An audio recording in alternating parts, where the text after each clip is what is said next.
April 2014. Oakland, California in the United States of America, home to 23-year-old Kimberly Robertson. Kimberly Robertson was originally from Texas, growing up in Dallas. After going to Kimball High School, she graduated from ITT Technical Institute in DeSoto in December of 2013. She then relocated to Oakland with her 2-year-old daughter. Kimberly was at Heald College in San Francisco and was part of the criminal justice program. Kimberly was fun and outgoing and utterly devoted to her little girl. Kimberly's life had seen its fair share of tragedy. When she was just 2 years old, her mother had been shot and murdered by her boyfriend, and Kimberly later moved to Oakland with the determination that she was going to give her child the best start in life possible. Friday, the 4th of April 2014. Kimberly had spent the day having her hair and nails done and headed over to her sister's place as she got ready to go out with her boyfriend. Her sister Marquita was looking after her daughter, and Kimberly was in a great mood and excited to enjoy her evening. She headed out the door and set off to go and have fun. Saturday, the 5th of April 2014, 6:40 a.m. The 1900 block of 3rd Avenue. Outside of the FM Smith Recreation Centre, a body was found by a passing cyclist. Oakland police were dispatched and the Oakland Fire Department and paramedics soon arrived too. They fought hard to try and save the woman, but sadly there was nothing that could be done, and she was pronounced dead at the scene. Not far from her body, a sweater was found, which was bagged up and taken away as evidence, as was a receipt for garden supplies. They were able to find some ID on the body, giving their victim a name: 23-year-old Kimberly Robertson. Kimberly's face had been beaten badly, her hands and arms were bruised, indicating that she had tried to fight her killer off. Her jewellery and phone had also been stolen. When Kimberly still hadn't returned home, her sister assumed that she had stayed at her boyfriend's, but soon everything would come crashing down. Detectives informed her that a body had been found. It was that of her sister Kimberly. She was utterly devastated and didn't know of anyone who would want to hurt Kimberly, let alone kill her. But she was adamant about one thing: Kimberly's boyfriend Danny would not be the person responsible. Danny was quickly brought in to be questioned. He was calm and told the officers they hadn't been dating long, but they had been friends for a few months. The pair had been drinking the night before at the Lakeside Lounge at 338 East 18th Street. He said that after drinking that night, he didn't want either one of them driving home. Kimberly disagreed and an argument ensued between the two of them.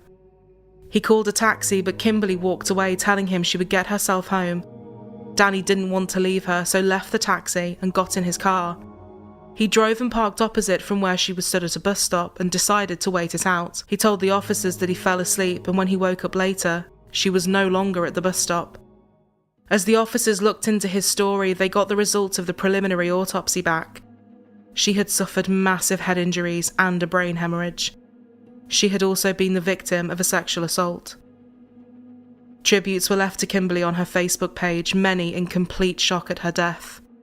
One person wrote, "It's hard to smile knowing you're gone, but my heart is smiling inside because I know you're in a far better place than this cold world." As the investigation into Kimberly Robertson's murder continued, the police needed witnesses from the Lakeside Lounge, so they headed over to try and piece the previous evening together.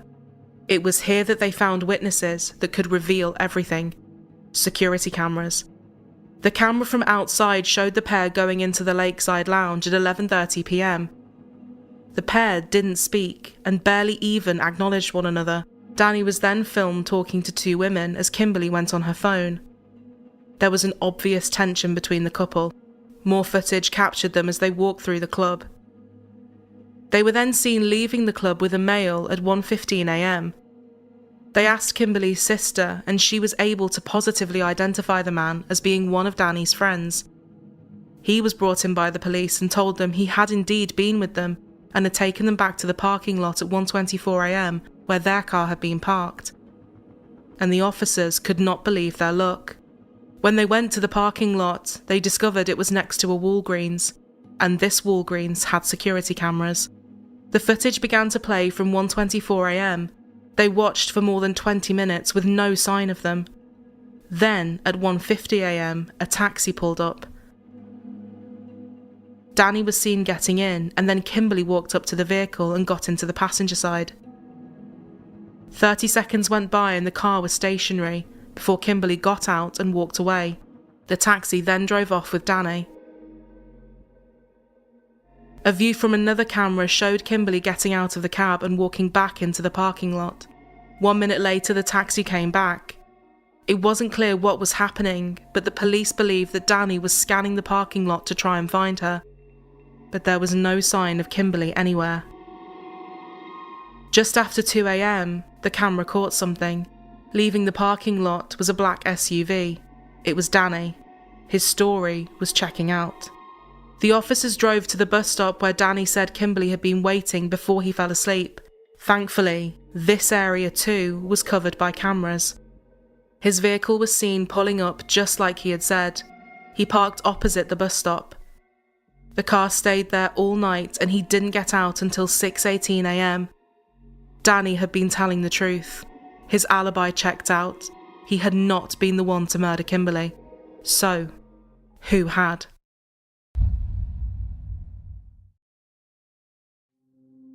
The CCTV from the bank that covered Danny's SUV that night also picked up the reflection of the bus stop, and Kimberly could just about be made out. At 2:05 a.m, just a few minutes after Danny pulled up, a red Toyota 4Runner SUV was spotted driving past the bus stop on the other side of the road to Danny's vehicle. It then turned around and drove back down the road. When they wound the footage back, they realised something. This was not the first time this vehicle had driven up and down this road. It had done it several times and circled the bus stop where Kimberly was. This was very unusual and concerning behaviour from the driver. Then the reflection of the bus stop seen on the footage showed something truly disturbing. The car had stopped at the bus stop and someone stood there was seen talking to the driver before getting in. The car then did a U-turn and drove back past Danny's car, showing someone in the passenger seat. The police had a horrible feeling it was Kimberly. The footage was unable to clearly show the license plate, so investigators asked around, hoping that this was someone Kimberly knew and that someone in her life would know the car and therefore the driver. But nobody did. The next place to look was the FM Smith Recreation Centre where her body had been found. Just like all the other places, this too had surveillance cameras. They began watching the footage from 2:30 a.m, hoping to spot the red Toyota, and at 3 o'clock, the car was seen driving down the road. But so frustratingly, this footage still did not show the license plate clearly. Although the footage was incredibly helpful, it still wasn't enough. So the officers decided to take a different route. One piece of evidence that had been found at the crime scene was the receipt. It was a receipt for a Lowe's home improvement store from the 23rd of March at 6:02 p.m. This store was 100 miles away from where Kimberly had been found. The police called the store, hoping and praying they would still have the footage from 2 weeks ago, but this, by anyone's standards, was a long shot. Unbelievably, the store did. 5:37 p.m, March 23rd, 2014. The red Toyota 4Runner SUV was captured in the parking lot of the store. It parked up, 2 men got out and walked into the store.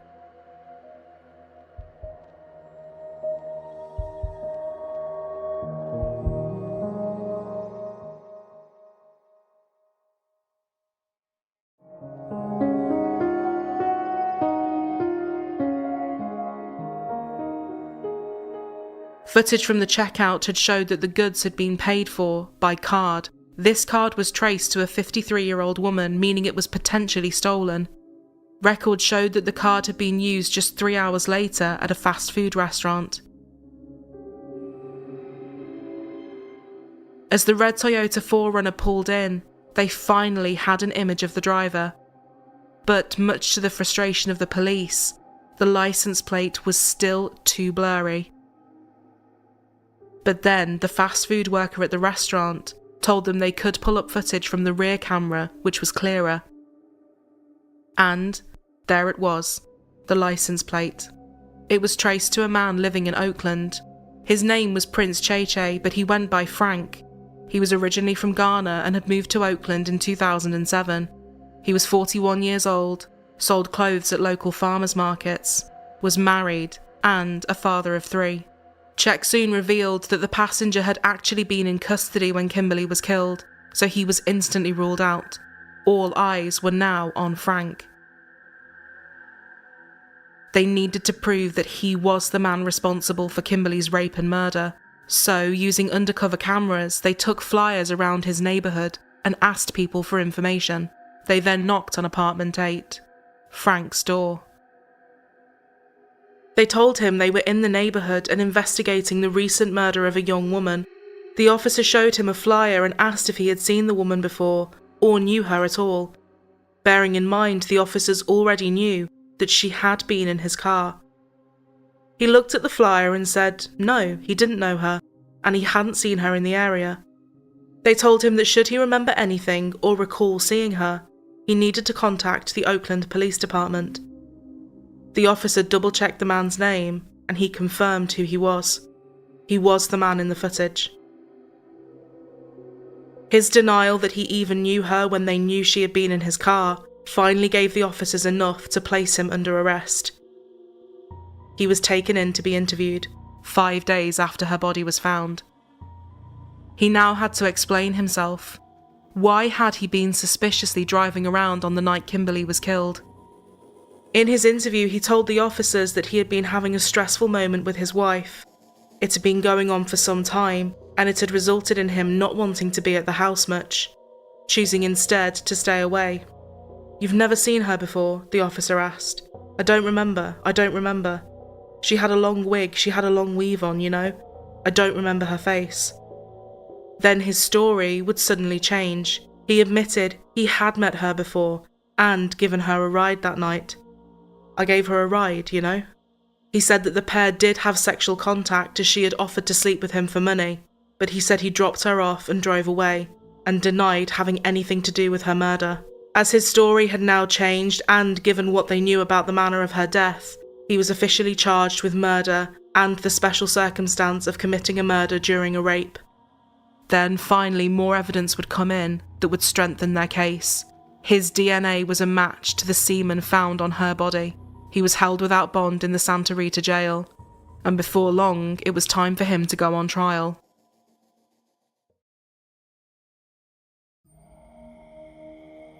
He told the court that he had picked Kimberly up at the bus stop by East 18th Street and Park Boulevard in the early hours of the morning on the 5th of April. He denied murdering her. He said that Kimberly had offered to sleep with him for $250 and told him she was working that night. He said he negotiated the price down to $200. He said after getting into his vehicle, the pair drove to a residential neighbourhood and had sex in the back of the car. "I didn't kill this woman. All I had was sex with her," he said. Earlier in the evening, he had been with his wife and children, and they had gone to a concert at the University of California at Berkeley. When they got home, his wife told him she was tired and didn't want to have sex with him. He said he had initially lied to the police and said he had no sexual contact with Kimberly as he didn't want his wife to find out. It was argued by the defence that the prosecution had not proven beyond a reasonable doubt that he was the man responsible for Kimberly's murder, and added that there were no witnesses either. His lawyer said he had made the stupid decision to pick Kimberly up, referring to their interaction as a one-night stand. After being with her for an hour, his defence argued that he had dropped her by the FM Smith Recreation Centre at 3 o'clock that morning before driving home. Having a one-night stand doesn't make you a rapist and doesn't make you a killer, and there's no evidence he had a motive to kill or hurt her, his lawyer said.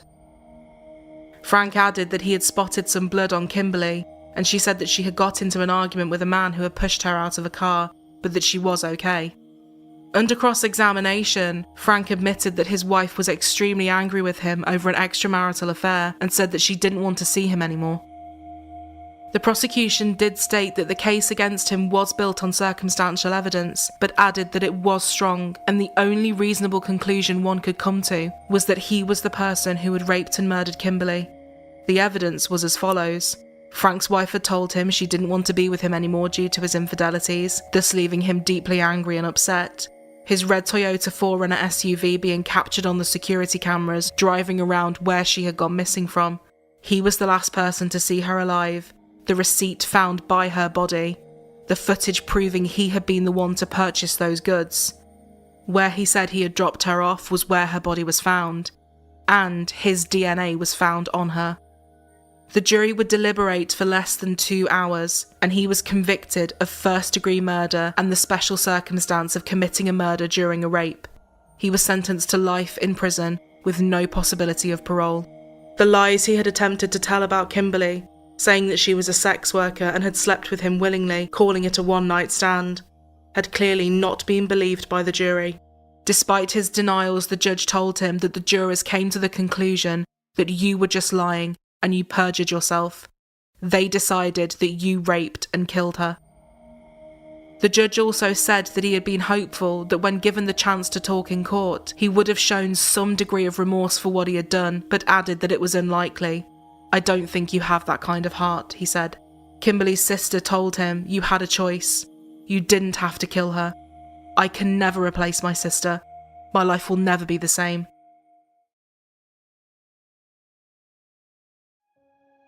It's hard to imagine what Kimberly Robertson must have gone through in her last moments, and the impact caused in the aftermath of her death is truly difficult to fully comprehend.